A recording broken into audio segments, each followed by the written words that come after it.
મહત્વના સમાચાર રાજકોટથી પ્રાપ્ત થઈ રહ્યા છે। જયંતિ સરદારા અને પીઆઈ સંજય પાદરિયા વચ્ચેના વિવાદનો કેસ। પીઆઈ સંજય પાદરિયા તપાસનીશ અધિકારી સમક્ષ હાજર થયા છે। મોટા સમાચાર પ્રાપ્ત થઈ રહ્યા છે। સંજય પાદરિયા નિવેદન નોંધાવવા માટે હાજર થયા છે અને તેમનું નિવેદન નોંધવામાં આવ્યું છે।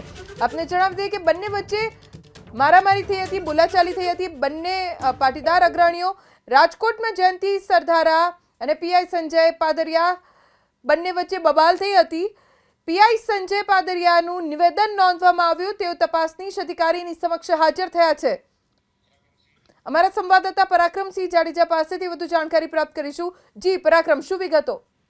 ચોક્કસ રાજકોટ સરદાર ધામના ઉપપ્રમુખ જયંતિભાઈ સરદારા અને સંજય પાદરિયા છે, તેમના વચ્ચે વિવાદ થયો હતો ને તપાસનીશ અધિકારી બીજે ચૌધરી સમક્ષ પીઆઈ સંજય પાદરિયા અત્યારે હાજર થયા છે। ઘણા સમયથી તેઓ જે બહાર હતા અને જે પોલીસ પકડથી દૂર હતા, પરંતુ તેમને જે રાહત મળી છે, સંજય પાદરિયાનું નિવેદન પણ પોલીસ દ્વારા નોંધવામાં આવ્યું છે।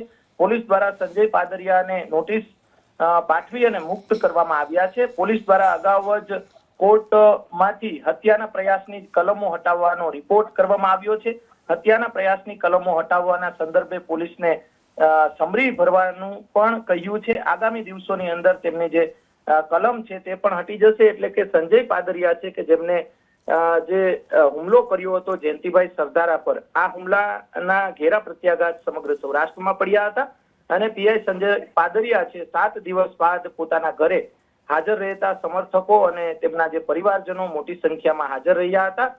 ફટાકડા ફોડી પુષ્પાંજલિ જે છે તે પણ કરવામાં આવી હતી। દ્રશ્યો જે છે તેમના ઘરના આપણે બતાવી રહ્યા છીએ અને મોટી સંખ્યામાં તેમના સમર્થકો અને જે પરિવારજનો તથા જે તેમના મિત્ર સર્કલ મોટી સંખ્યામાં હાજર રહ્યા હતા। જી આભાર પરાક્રમ જાણકારી આપવા માટે।